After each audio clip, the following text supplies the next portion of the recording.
Hello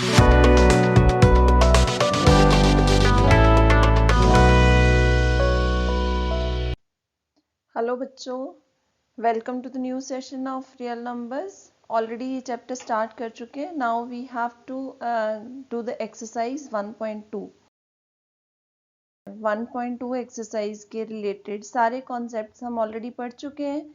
चलो एक बार क्या करते हैं, क्विक रिवीजन कर लेते हैं और वही चीज़ जो मैं आपको क्विकली रिवाइज कराऊंगी, the same I have given in the notes also.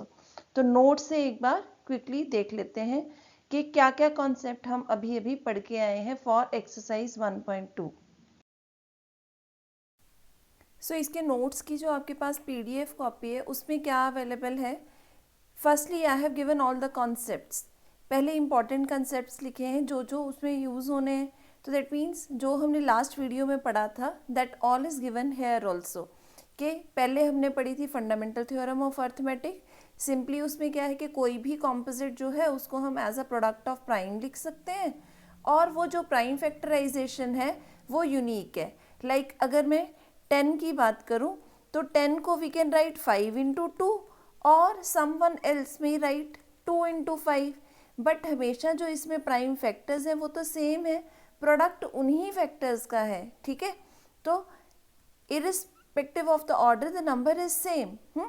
So this prime factorization is unique for any natural number. Okay, दूसरी चीज़ हमने पढ़ी थी कि how to find the HCF and LCM of two numbers. ठीक है, तो इसमें हमने कौन सा मेथड पढ़ा था, प्राइम फैक्टराइजेशन वाला मेथड। कि अगर प्राइम फैक्टराइजेशन दोनों नंबर्स की करने के बाद आपने उसका HCF या LCM फाइंड करना है तो वो डायरेक्टली उन्हीं फैक्टराइजेशन से पता चल जाएगा। हाउ, HCF के लिए हम क्या करते हैं, we write the product of smallest power of each common prime factor. जो नंबर दोनों में कॉमन आया, लाइक अगर मैं 12 की और से 20 की बात करूं तो 12 की प्राइम फैक्टराइजेशन है 2 क्रॉस 2 क्रॉस 3 और 12 की प्राइम फैक्टराइजेशन है 2 क्रॉस 2 क्रॉस 5। ठीक है, तो अब इसमें क्या है, product of smallest powers of. अब इसमें मैंने पावर की फॉर्म में नहीं लिखा, जब हम इसे पावर की फॉर्म में लिखेंगे तो ये क्या बन जाएगा, 12 is equal to 2 raise to power 2, this is 2, sorry I need to erase, 2 raised to power 2 into 3 and 20 can be written as 2 raised to power 2 into 5. So HCF is product of smallest power of each common prime factor. So which one is common prime factor here? Only 2 is common, others are not common. So and the lowest power of 2 here is 2, because in both the factorization of numbers, in both the numbers 2 has the power 2. So HCF of these two numbers is 4, which is 2 raised to power 2, 4. Okay, and LCM क्या है, product of greatest power of each prime factor. तो जितने भी prime factor, अब common से कोई मतलब नहीं है, जितने भी हैं। सो 2 की हाईएस्ट पावर ही 2 है, 3 की हाईएस्ट पावर ही 1 है, 5 की हाईएस्ट पावर ही 1 है। So this is 5 into 3 15, 15 into 4 is 60. So इनका LCM और HCF हमने इस तरीके से पता करना है। ओके, और एक लास्ट रिलेशन जो इस एक्सरसाइज में यूज़ होगा दैट इज कि HCF of two numbers multiplied by their LCM that is equal to the product of numbers. Okay, आगे वैसे मैंने आपको 3 नंबर्स के लिए भी बताया था, पर 3 नंबर्स वाले की हमें इस एक्सरसाइज में ज़रूरत नहीं पड़ेगी। ठीक है, सिर्फ वो यही वाला जो रिलेशन है इसी को बार बार यूज़ करेगा। कभी क्या करेगा, एग्ज़ाम में भी आएंगे ऐसे क्वेश्चंस कि कभी आपसे LCM पूछ लेगा जब दोनों नंबर और HCF दिया है, या दोनों नंबर और LCM दिया होगा और आपको HCF पूछ लेगा क्या है। ठीक है, या फिर हो सकता है कि LCM HCF दोनों दिए हों और एक ही नंबर दिया हो तो दूसरा नंबर आप फाइंड कर सकते हो। मींस सिर्फ और सिर्फ इस रिलेशन को याद रखने की ज़रूरत है। इस रिलेशन को याद कर लिया तो दैट मीन्स बाकी चीज़ें जो है वो यही से डराइव हो जाती हैं। Means simply by rearranging this relation you can find all these. So exercise का first question क्या है? Express each of the following as the product of its prime factors. So how to express it in prime factors? एक छोटे होते से method हमें ये वाला तो पता ही है ना कि like write 140 then divide by 2 we have 70, then again this can be divided by 2, then here we have 35, then divide by 7 5s so 5 7, so this becomes 2 into 2, what it is actually 140. So 140 prime factorization of 140 is 2 cross 2 cross 5 cross 7.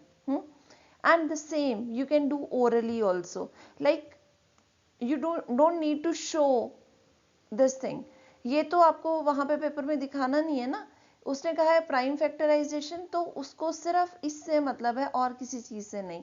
और इसको भी आप exponent form में लिखोगे कि like 2 is repeated 2 times, so you will write 2 raised to power 2 into 5 into 7. So this is the accurate answer which you will give in the examination. ठीक है, या फिर जब आप नोट्स बनाओगे तो नोटबुक में ये लिखोगे। ओके, ये करना जरूरी नहीं है, means this is not necessary. ठीक है, क्यों नहीं है? क्योंकि अगर आप इसे ओरली कर सकते हो तो ओरली कर लो। जैसे 14 तो सबको पता है ना, 14 इज 7 into 2। ठीक है, और आगे है एक 0 का मतलब इट इज मल्टीप्लाइड बाय 10, और 10 के प्राइम फैक्टर्स क्या है? 10 के प्राइम फैक्टर्स है 2 और 5।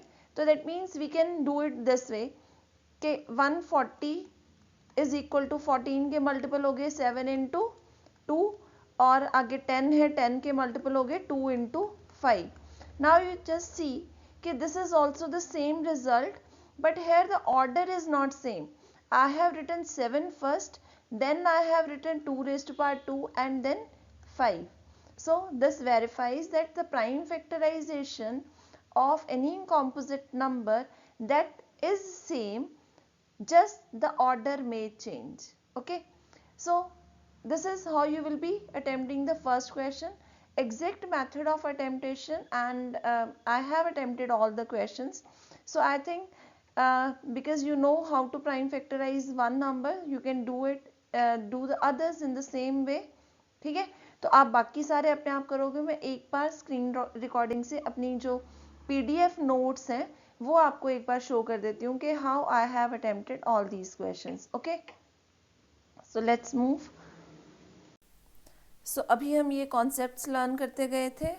Okay, so exercise 1.2 first question first part 140 की प्राइम फैक्टराइजेशन जस्ट इसी मेथड से हमने किए और लिख दिया कि prime factorisation of 140 is 2 raised to power 2 5 into 7। Then next 156 की सिमिलरली आपने सारे के सारे जो क्वेश्चंस हैं वो इसी तरह से कंप्लीट कर लेने हैं। हो सकता है कोई नंबर जो है वो आपको फाइंड करने में दिक्कत आए, जैसे 247429 2 पे नहीं जा रहा, 3 पे नहीं जा रहा, जो डिविजिबिलिटी चेक है वो आते हैं ना।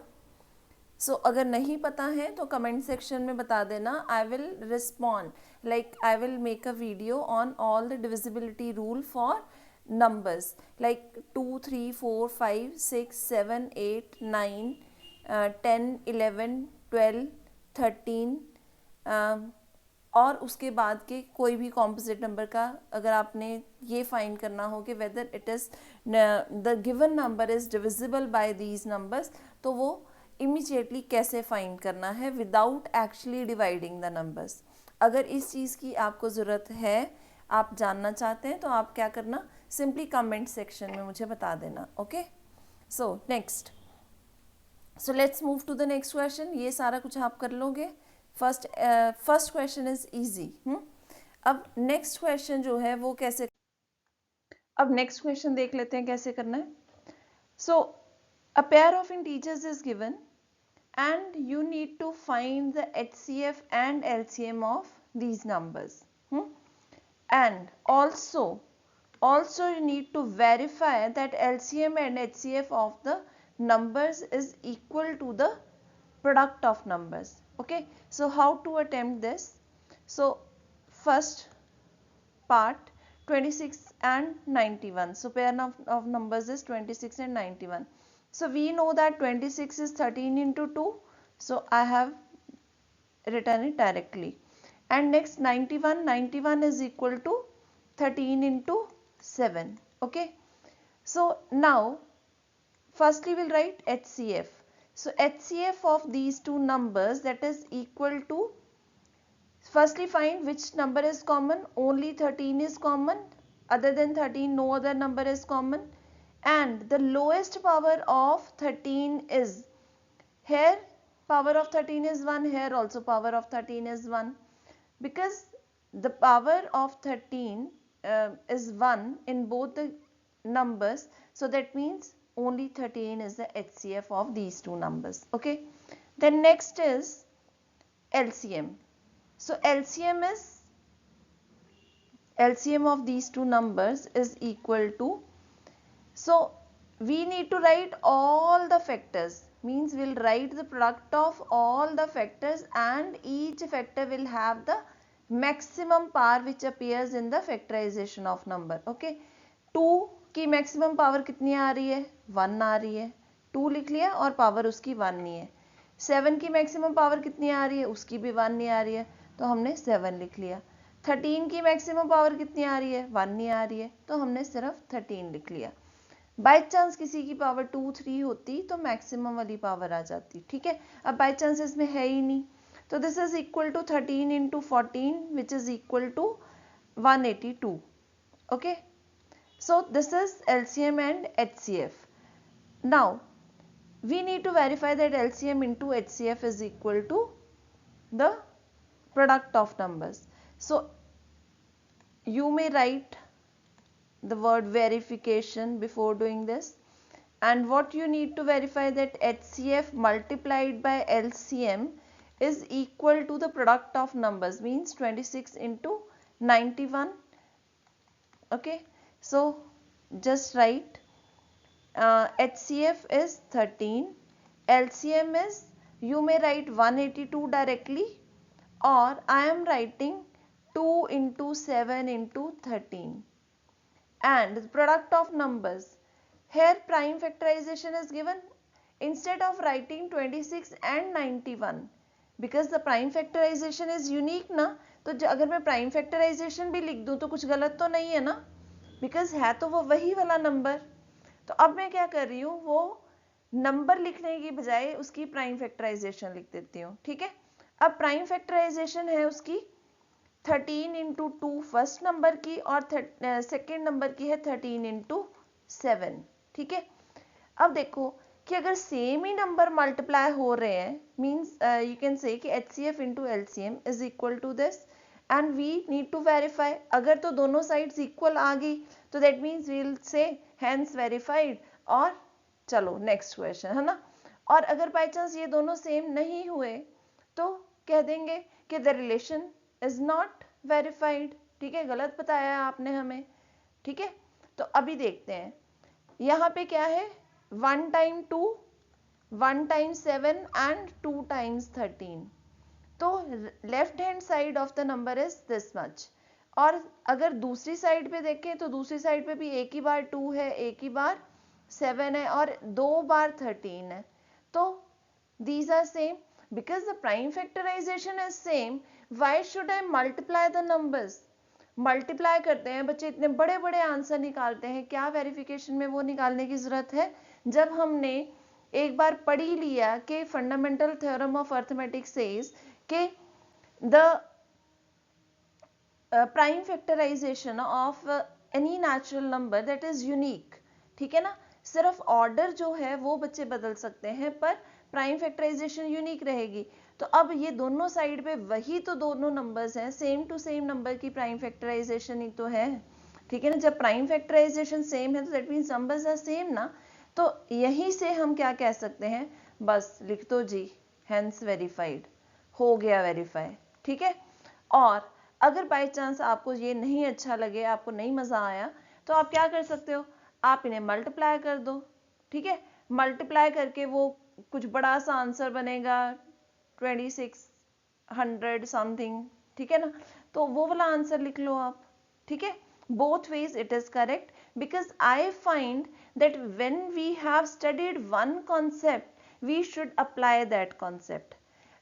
हमारी नॉलेज का फायदा तो सिर्फ तब है जब हम उसे अप्लाई भी कर रहे हैं, and if you are not applying the knowledge, just reading and doing everything in the same way what we were doing 2 year or 4 years before, तो फिर क्या फायदा नया सीखने का. ठीक है, तो जो नया सीखा है वी विल ट्राई कि थोड़ा अप्लाई उसे करते रहें. ठीक है, कई बार नहीं भी होगा, पर ये तो आसान सी चीज है और अप्लाई बड़े आराम से कर सकते हैं, तो करो ना. ठीक है, चलो अब बाकी दोनों क्वेश्चन भी क्विकली एक बार देख लेते हैं कि how I have attempted it in PDF notes. Okay, चलो. So this is question number 2. Question number 2, first part अभी जो मैंने करके दिखाया सेम टू सेम लिखा हुआ है यहाँ पे मैंने HCF भी बता दिया कि HCF 13 है और LCM 182 है, और उसके बाद वेरिफिकेशन में क्या किया, इन दोनों को इंस्टेड ऑफ मल्टीप्लाइंग देम, ठीक है ना, I have just taken the prime factorization, और क्योंकि दोनों साइड की प्राइम फैक्टराइजेशन सेम है तो दैट मीन्स नंबर सेम होगा. सो यहीं पे मैंने कंक्लूड कर दिया, because left hand side is equal to right hand side, hence it is verified that the relation is correct. ठीक है, similarly for the other number इनकी प्राइम फैक्टराइजेशन की. ठीक है, और उसके बाद दोनों नंबर्स की प्राइम फैक्टराइजेशन करने के बाद HCF लिखा, LCM लिखा, और फिर वेरिफिकेशन में फिर से प्राइम फैक्टराइजेशन वाला मेथड. क्यों? क्योंकि दूसरे में तो मुझे इतने सारे नंबर मल्टीप्लाई करने पड़ेंगे और मुझे थोड़ा सा इतना सारा काम करने से डर लगता है. ठीक है ना, आपको भी लगता होगा, है ना, इतना आसान थोड़ा ना लगता है मल्टीप्लिकेशन इतनी बड़ी बड़ी करना. ठीक है, तो ये नेक्स्ट नंबर जो है थर्ड पार्ट में भी हमने 336 और 54 की पहले करी प्राइम फैक्टराइजेशन, और फिर उनसे निकाला HCF LCM, और फिर आगे यही चीज़ दोबारा से सिर्फ प्राइम फैक्टराइजेशन वाले मेथड से ही कर दी वेरीफाई. ठीक है, सो आई थिंक कि अगर आप प्राइम फैक्टराइजेशन वाले मेथड से करते हो तो आपको आसान लगेगा, आपका टाइम कम वेस्ट होगा. और ये चीज़ें हमें क्यों चाहिए होती हैं, क्योंकि आगे जाके जब हमने कॉम्पिटिटिव एग्ज़ाम देने हैं तो वहाँ पे हमारे पास टाइम पास करने का टाइम नहीं होता. ठीक है, तो इस तरह से आप कर सकते हो. ठीक है, चलो move to the next question then. So अब ये क्वेश्चन क्या कह रहा है, find the HCF and LCM of following integers by applying the prime factorisation. तो अभी भी हम यही कर रहे थे, LCM HCF फाइंड कर रहे थे प्राइम फैक्टराइजेशन मेथड में. अब इसमें डिफरेंस क्या है, वहां पे हमारे पास दो नंबर्स थे, अब हमारे पास इस बार कितने हैं, 3 नंबर्स. ठीक है, क्या फर्क पड़ता है, हमने तो प्राइम फैक्टराइजेशन में लोएस्ट और हाईएस्ट पावर ही देखनी है, इससे तो ज्यादा हमें कुछ चाहिए ही नहीं, है ना. तो चलो अब इसको एक क्वेश्चन को मैं यहाँ पे सॉल्व करके दिखाती हूँ सिर्फ. So first is 12. So write the prime factorization of 12. 12 is equal to 2 raised to power 2 into 3. 4 into 3 होता है, पता है जो 4 है वो क्या है, 2 raised to power 2. ठीक है, then 15. 15 की प्राइम फैक्टराइजेशन 15 is 3 into 5, ये भी पता है तो डायरेक्टली लिख ली. 21 is also 3 into 7, ये भी पता है तो डायरेक्टली लिख ली. ठीक है, now the LCM of these 3 numbers that is equal to, जितने भी नंबर इसमें आ रहे हैं वो सारे प्रोडक्ट फॉर्म में लिखो. कौन कौन से हैं, 2 है, 3 है, 5 है और 7 है. जितने भी नंबर हैं सारे प्रोडक्ट फॉर्म में लिखो, और उनकी पावर कितनी होनी चाहिए, हाईएस्ट. 2 की हाईएस्ट पावर कितनी है, यहाँ पे है 2, वो 2 लिख दी. 3 की तीनों में 1 1 है तो 1 ही है हाईएस्ट. 5 की भी 1 है, 7 की भी 1 है, तो मीन्स बाकी सबकी पावर 1 1 है. So this is the LCM. अब इसको आप सॉल्व करके लिखना चाहो तो लिख सकते हो. This is 4 into 3, 4 into 3 is 12, 12 into 5, 12 into 5 is 60, and 60 into 7, 6 7s are 42, so this becomes 420. ठीक है, चेक कर लेना answer. So answer is 420 for LCM. Then HCF इन तीनों नंबर्स का क्या है, जो नंबर कॉमन है उसकी स्मॉलेस्ट पावर। कॉमन कौन है? 3 तीनों में कॉमन है, 2 तो बाकी दोनों में नहीं है, 3 यहाँ पे भी है, यहाँ पे भी है, यहाँ पे भी है। तो because 3 is common in all the 3 numbers, तो that means 3 I will write here. और तीनों केसेस में उसकी पावर 1 ही थी, तो that means smallest power is 1। 5 बाकी दोनों नंबर्स में नहीं है, 7 बाकी दोनों नंबर्स में नहीं है, तो that means HCF of these 3 numbers is 3 only. और सिर्फ इतना ही है ये क्वेश्चन। कुछ बच्चे क्या करते हैं, because I have seen the papers last time, तो वो क्या कर रहे हैं कि पहले इस तरह से करके LCM कर रहे हैं, ठीक है, और फिर इस तरह से करके HCF भी कर रहे हैं। भी तुमने अगर ऐसे ही करना था तो प्राइम फैक्टराइजेशन वाला मेथड क्यों सीखा था? ये काम बिल्कुल नहीं करना है इस चैप्टर में, ठीक है। जो कंसेप्ट हमने अब नया लर्न कर लिया है, we need to apply that concept only, okay. चलो next, move to the next question.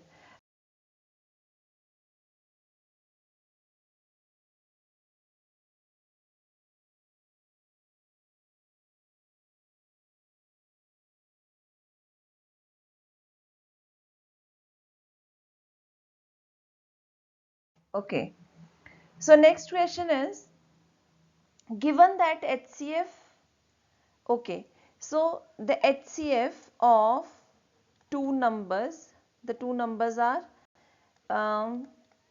306 and 657. So HCF of these two numbers is given and हमें क्या कह रहा है कि बताओ LCM क्या है, बताओ जी। अब ये नहीं करना कि HCF पता है और फिर से ये दोनों नंबर उठाए और यहाँ पे लिखा 306 357 और लग गए LCM निकालने, नहीं जी। अगर आप इस तरह से करके भी आओगे, ठीक है ना, बेशक आपका आंसर भी ठीक होगा, वो क्वेश्चन आंसर जो है आपका बुक के आंसर्स के साथ मैच भी करेगा, पर फिर भी मार्क्स तो कटने ही चाहिए, ठीक है।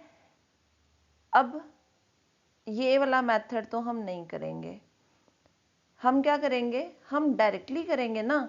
हमें एक रिलेशन पता है कि HCF ऑफ टू नंबर्स कौन से हैं, A और B, multiplied by their LCM, उन्हीं दो नंबर्स का LCM, is equal to the product of numbers A cross B। क्या फाइंड करना है? LCM। तो LCM इधर रह गया और उधर हम क्या करेंगे, जाके HCF से डिवाइड कर देंगे। So product of two numbers is 306 into 657 divide by LCM which is HCF which is equal to 9. Now see, both the numbers are divisible by 9. ये क्या है, 3 plus 6 9, ये भी 9 से डिवाइड हो जाना है। इधर क्या है, 7 plus 5 12, 12 plus 6 18, ये भी डिवाइड हो जाएगा। तो जो भी आपको आसान लगे आप उसको डिवाइड कर सकते हो। मैं इधर वाले नंबर को कर लेती हूँ। सो 9 3s are 27, 9 3s are 27, then 36, so 34. So simply the LCM is, you need to multiply this, multiply करके देख लो, 34 into 657 जो भी होता है बस वही LCM है और वही आपका आंसर है, ठीक है। So in the same way I have written the notes also and you can check from the notes also, okay। तो अब ये क्वेश्चन तो कंप्लीट हो गया, तो इसलिए हम नोट्स नहीं देखेंगे, will directly move to the next question. So next question is, check whether 6 raised to power n can end with the digit 0 for any natural number. So वैसे कोई भी नंबर को 0 से एंड होने के लिए क्या चाहिए, सोच लो एक बार। When the number will end with 0, किसी भी नंबर को 0 से एंड होने के लिए उसकी प्राइम फैक्टराइजेशन में 2 और 5 दोनों का होना जरूरी है, ठीक है। If in the prime factorisation of some number 2 and 5 will appear, both will appear, ठीक है ना, only then the number will end with 0, ठीक है ना। कुछ एग्जाम्पल्स देख लेते हैं इसी चीज़ को समझने के लिए। 5 को आप किसी भी इवन नंबर से मल्टीप्लाई करो, 5 × 6 30। 5 को इवन नंबर से मल्टीप्लाई करते हैं तो आंसर आपका हमेशा 0 आता है, पर ऑड नंबर से करेंगे तो नहीं आता है। ठीक है, 3 के टेबल में देखो 0 कब आता है, 3 के टेबल में 0 कब आता है, 3 10 × 30, और किसी और तो कहीं नहीं आता ना 3 के टेबल में। और 10 का मतलब क्या हो गया कि this contains 5 as well as 2, तो 3 × 30 ये वाला जो पूरा नंबर बना उसकी प्राइम फैक्टराइजेशन में भी तो 5 और 2 दोनों आ रहे हैं ना, तभी आंसर में एंड पे 0 आया है। ठीक है, 7 के टेबल में देखो 0 कब आता है, 7 के टेबल में 0 शायद 10 सा ही आता है और तो कहीं नहीं आता, तो 7 10 सा, तो that means this also contains 5 and 2। और 8 के टेबल में, 8 के टेबल में देखो, 8 के टेबल में 8 5 सा 40 होता है, मतलब यहाँ पे क्या है, 5 is multiplied by even number. तो यू मे ऑब्जर्व कि a number will end with 0 only when its prime factorization contains 2 as well as 5।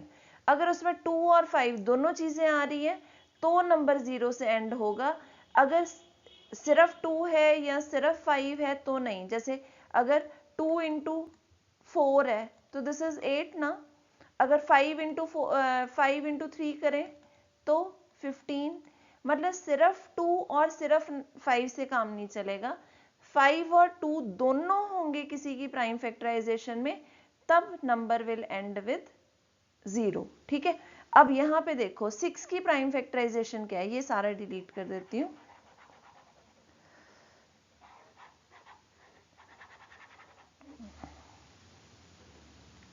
चलो जो भी है बहुत हो गया। So 6 raise to power n, तो 6 की prime factorization is 6 is equal to 2 × 3। So any power of 6 will repeat only 2 and 3 ना।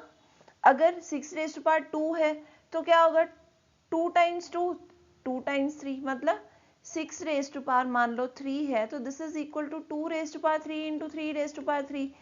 नंबर तो कोई एक्स्ट्रा नहीं आ जाएगा, ये तो नहीं है ना कि अगर 6 की प्राइम फैक्टराइजेशन में सिर्फ 2 और 3 आ रहे हैं तो 6 रेज टू पावर 5 में 5 भी आ जाएगा, दैट इज नॉट पॉसिबल ना। तो that means we can say that as the prime factorization of number 6 does not contain 2 and 5 both, दोनों नहीं आ रहे हैं, इसलिए the number can never end with 0। so there is no case कि इसके पीछे कभी 0 आ जाए, हो ही नहीं सकता। ठीक है, सो अब आपको एक और चीज पता चल गई कि अगर किसी नंबर के प्राइम फैक्टराइजेशन में 2 और 5 दोनों आए, सिर्फ तभी वो नंबर के एंड पे 0 आएगी, अदरवाइज नहीं आएगी।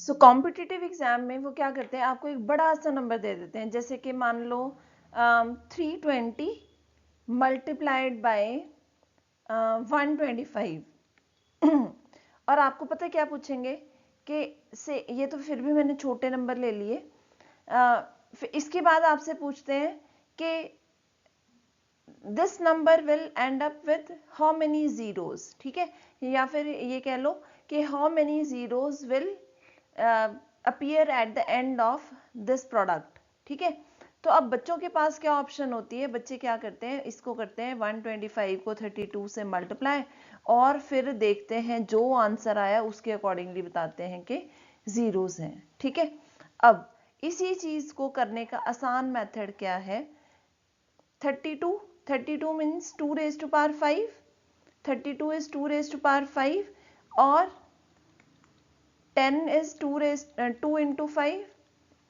What is 125? 125 is 5 raised to power 3. ठीक है, अब 2 और 5 दोनों इकट्ठे कितनी बार अपीयर हुए हैं, देखो ये 2 अपीयर हुआ है टोटल 6 टाइम्स और 5 अपीयर हुआ है टोटल 4 टाइम। तो 2 और 5 की जो पेयर्स हैं वो कितनी बार अपीयर हुए? 4 टाइम्स, ठीक है ना। मतलब इन दोनों में से जो भी लेस पावर है, मतलब यहाँ पे 5 की पावर 4 है विच इज लेस देन 6, है ना, 4 is less than 6, so that means this number will end up with, so this number, this product will end up with 4 zeros at the end I am writing, okay। तो मतलब इसमें आपने देखा कि मुझे multiply करने की जरूरत नहीं पड़ी। तो यही से आपको क्या पता चलता है कि नंबर के एंड पे कितनी जीरोज होंगी, वो आप सिर्फ उसकी प्राइम फैक्टराइजेशन से पता कर सकते हो। जितनी बार भी 2 और 5 इकट्ठे अपीयर हुए हैं, मतलब कितनी बार इकट्ठे अपीयर हुए हैं दोनों में, जिसकी भी पावर कम है उतनी बार, ठीक है। तो जितनी भी बार वो दोनों इकट्ठे अपीयर हुए हैं उतनी zeros you will find at the end of the number, ठीक है। और this is very important from competitive point of view, ठीक है।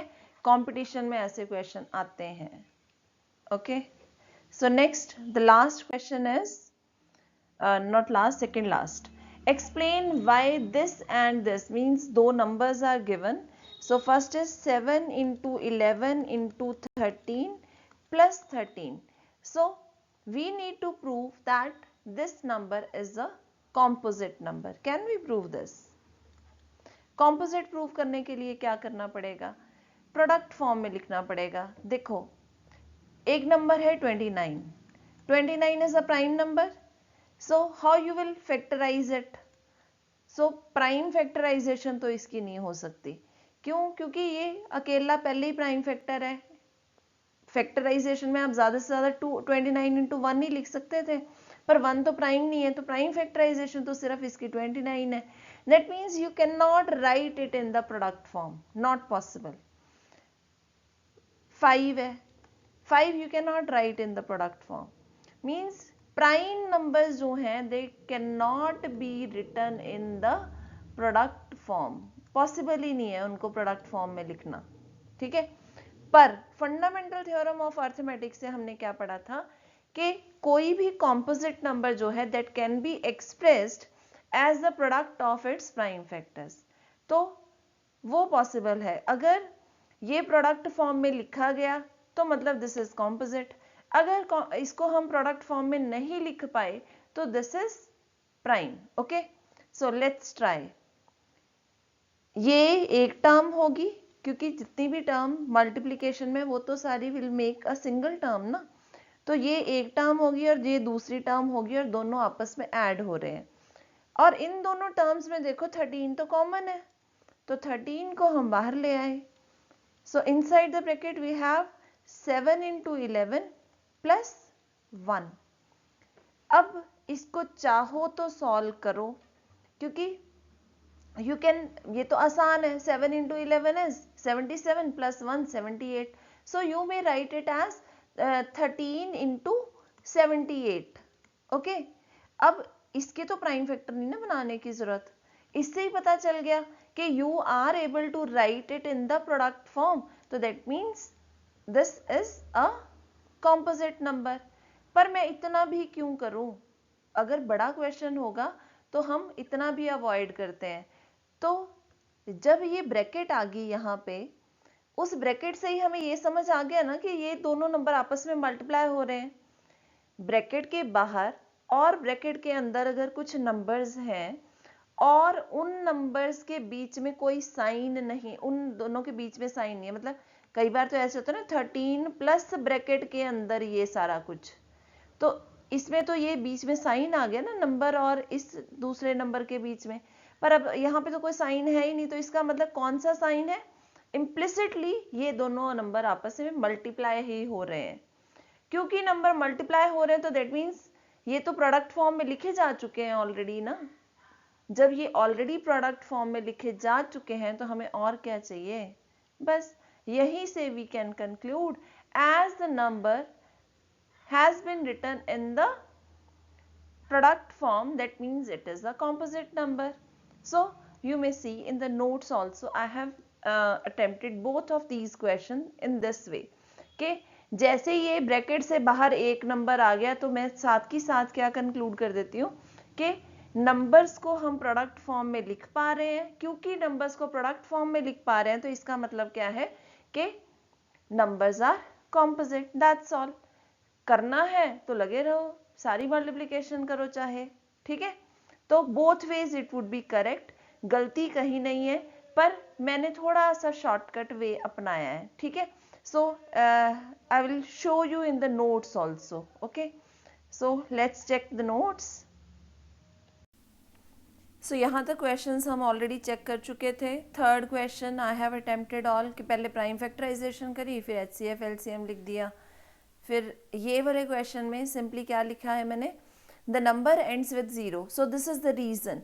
पहले हमने एक रीज़न दिया है कि नंबर 0 से एंड तभी होता है if it contains both 2 and 5 in its prime factorization, ठीक है। तो अब 2 की प्राइम फैक्टराइजेशन में दोनों तो है नहीं, क्योंकि इसमें 5 नहीं है, तो इसका मतलब this can never and with 0, ठीक है। सो ये ऑलरेडी हो गया था, लिखा कैसे है वो आप यहाँ से देख सकते हो। Then explain why these numbers are composite. यहाँ पे फिर से हमने वही किया कि 13 को कॉमन निकाला, 13 को कॉमन निकाला तो दैट मीन्स नंबर्स जो हैं अब प्रोडक्ट फॉर्म में आ गए। तो डायरेक्टली कंक्लूड कर दिया कि as the given expression can be expressed as, given expression कौन सा, जो ये इन्होंने क्वेश्चन में दिया था, जो क्वेश्चन में एक्सप्रेशन दिया था, that can be expressed as the product of its prime factors. तो इसका मतलब क्या है, इट इज कॉम्पोजिट। सिमिलरली यहाँ पे बच्चे क्या करते हैं, बच्चे मल्टीप्लाई करते हैं, ठीक है। कर दोगे तो गलती कहीं ही नहीं है, मार्क्स कहीं नहीं कटेंगे, बट जहाँ पे आपका कंक्लूजन डराइव हो गया है हमने वहीं पे कंक्लूड कर दिया, हमने आगे काम ही नहीं किया। तो यहाँ से दोनों में से 5 कॉमन आ रहा था, इस वाले नंबर में से, मतलब जो एक्सप्रेशन सा दिया हुआ है इन दोनों में से 5 कॉमन आ रहा था, तो 5 कॉमन ले लिया। जैसे ही 5 कॉमन लिया तो दैट मीन्स अब ये तो सारे के सारे ऐड होके एक नंबर ही बनेगा ना, नंबर बनेगा। तो हमने क्या किया हुआ, हमने 2 नंबर्स को प्रोडक्ट फॉर्म में तो लिखा हुआ है, तो अगर 2 नंबर को प्रोडक्ट फॉर्म में लिख रहे हैं तो नंबर कॉम्पोजिट है, ओके।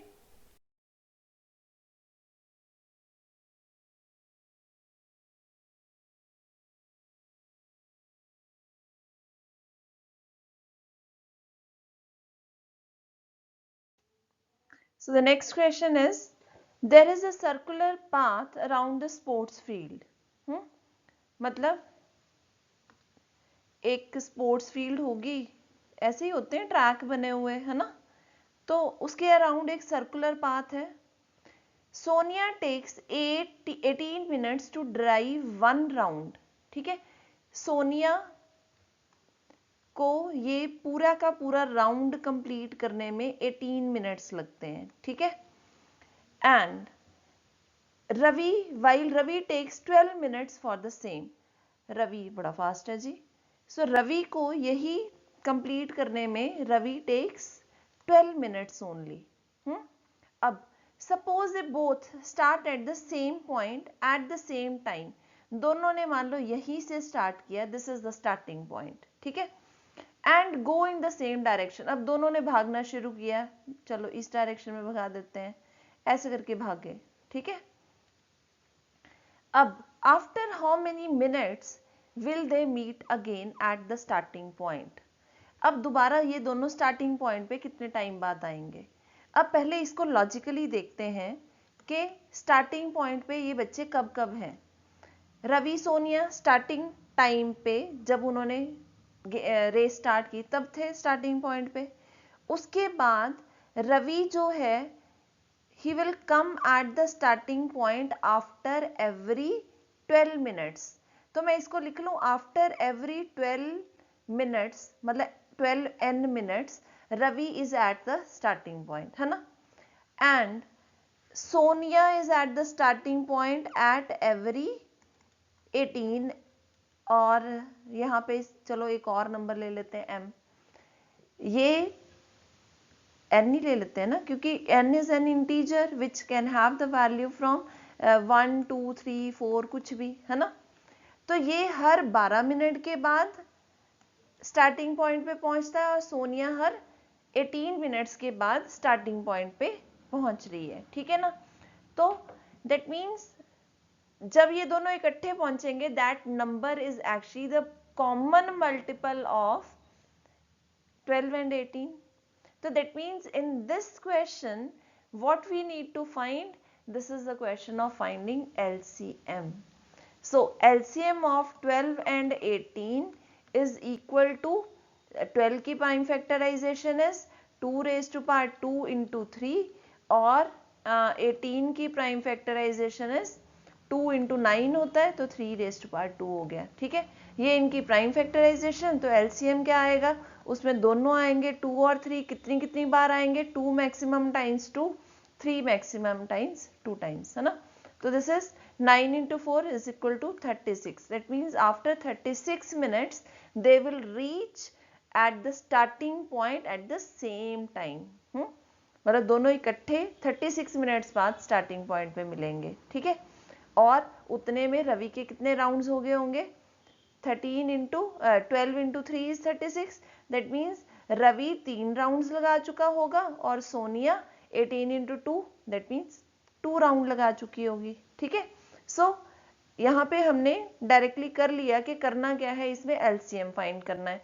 अब इसे रीड कर लेते हैं फ्रॉम द नोट्स कि how you should write it in the examination, okay. So let's check the notes. Question number 7. So what I have written, see, Sonia reaches starting point after every 18 minutes, so means she reaches at 18 n minutes, ठीक है। And Ravi reaches starting point after every 12 minutes, so that means he reaches at 12 n. So both will meet at the starting point after x minutes, where x is multiple of both. मतलब जिस भी time पे वो दोनों इकट्ठे meet होंगे eight the starting point, वो दोनों का मल्टीपल है, and the least common multiple of x of 12 and 18 that is equal to 36. So we have concluded that they will meet at the starting point after 36 minutes. So that's all about this exercise.